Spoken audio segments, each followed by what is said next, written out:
Oh, hi there. Yup, I'm still chasing the ghost short after hours and hours and hours of.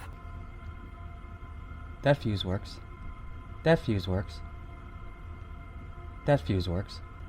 That fuse works. That fuse works. Maybe that fuse works? That fuse works. That fuse works. That fuse works. That fuse works.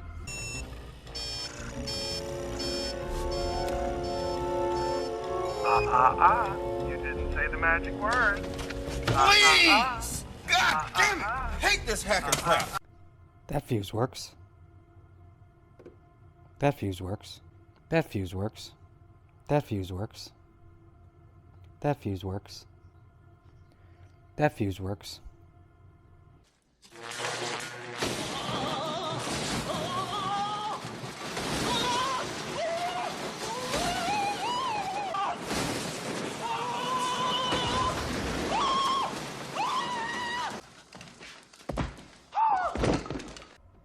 That fuse works. That fuse works. That fuse works. That fuse works. That fuse works. That fuse works. That fuse works.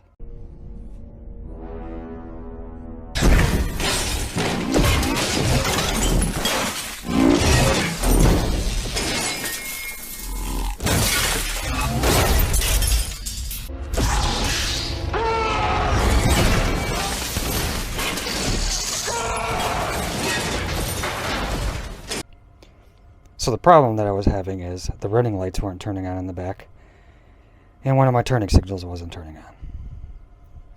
So, after a little bit of digging, and hours of this fuse works, this wire works, this fuse works, this wire works. Well, I found the running light wire, which is this little guy right here. See? Light on, running lights off. No light. Then after probing the wires, I found that this wire right here, that this was the wire needed for the passenger side turning signal. So what you were looking at right here is an independent system that Thomas wired up for all the extras that are on the bus.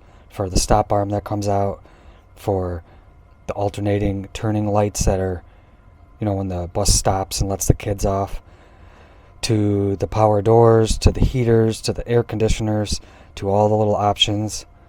So that is a set of relays for those. These are independent fuses for all those particular options. And then there's a little thing over here that you could see, that little silver thing right there. Basically what that does is it runs straight from the battery and it ups the voltage. So it could supply enough power from 12 volts. So after hours of diagnosing and probing the wires, I found the problem, why the turning signal wasn't turning on. And it's a clickety-clank device that goes clickety-clickety-clank, flickety-flickety-flank. And that's what inside the flasher looks like.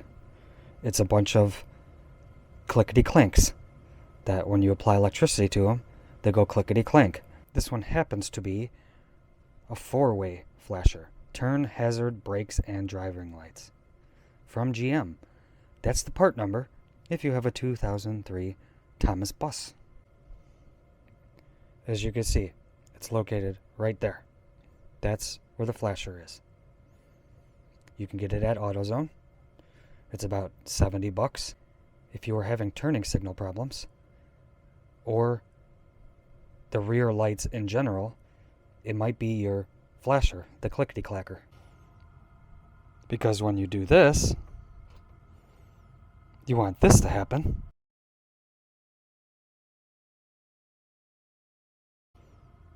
And when you do this, you want this to happen.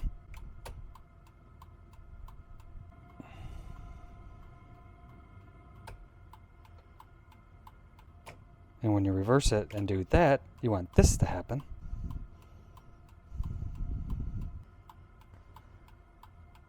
And when you push this button, you want this to happen.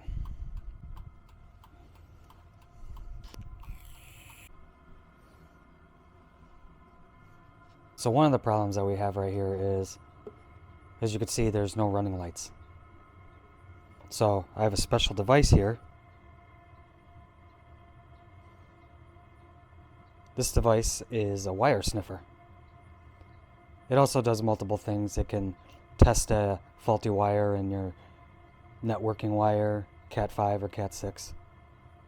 But mainly I use it for just sniffing wires. So how this device works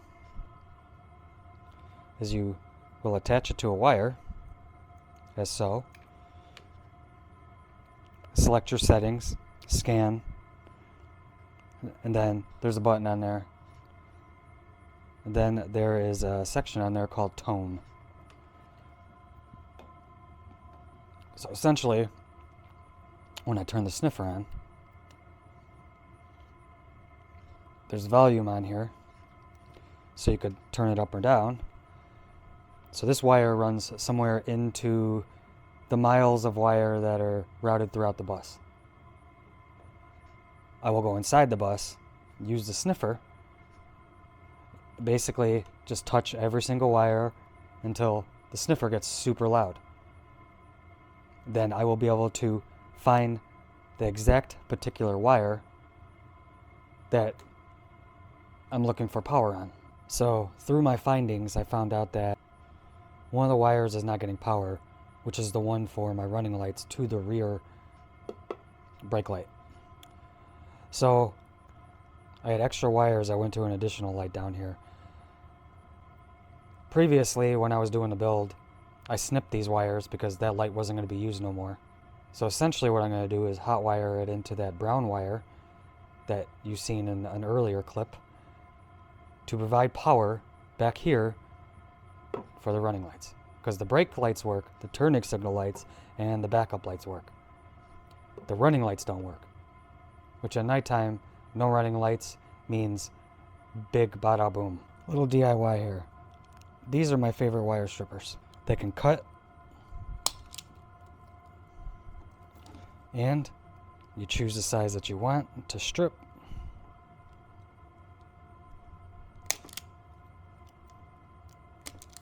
And bada boom, bada bing. There are many ways to do your wiring. Some people like to use these, which go on there and twist the wires together. And some people like to use these, where basically there's a male and a female, and you put them together, then you crimp them. Me, I like to do it old school and solder my wires together, being that this is a moving vehicle and the wires will bounce. There's nothing more fun than sitting on the side of the road when it's freezing cold, having to pull the light off, disassemble your wires, restrip them, just because, as these are going bouncy. What I like to do is take my spool of solder wire, choose a particular length, and then just pull off a piece. Also, always make sure you use heat shrink so you have no open wire that can ground out or arc. By the way, all this stuff can be bought at Lowe's or Harbor Freight. Make sure you put your heat shrink on the wire first, or you'll kick yourself after you got it soldered and wired. So how I like to run my wires is in line with each other, and then I twist them together.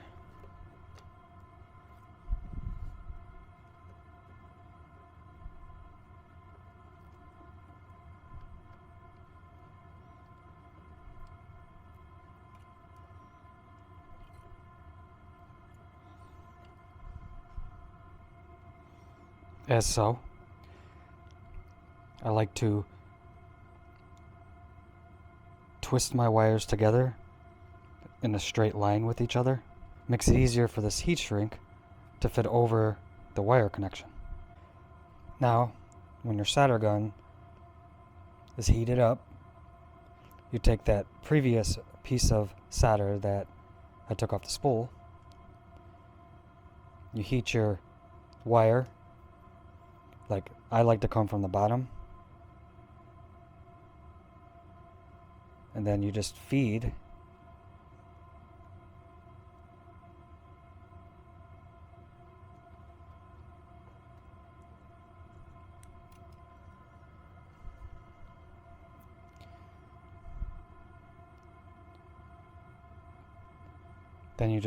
the solder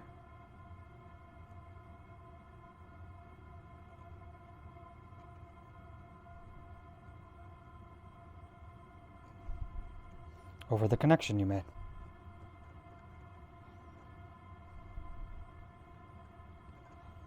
Oh, we got a drip.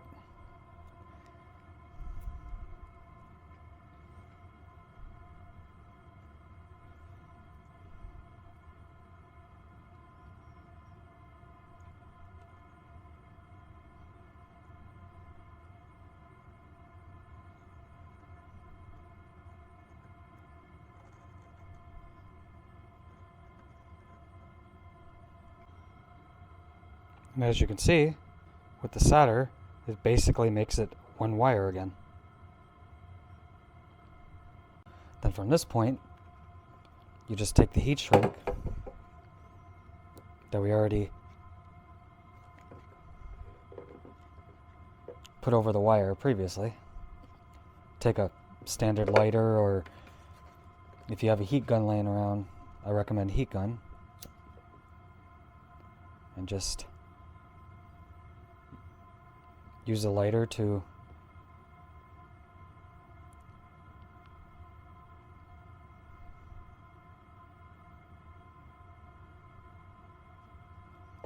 shrink the heat shrink around the wire and your connection. And there you have it. The two wires going to the turning signal, properly wired up, and will not come loose when you're bouncing down the road.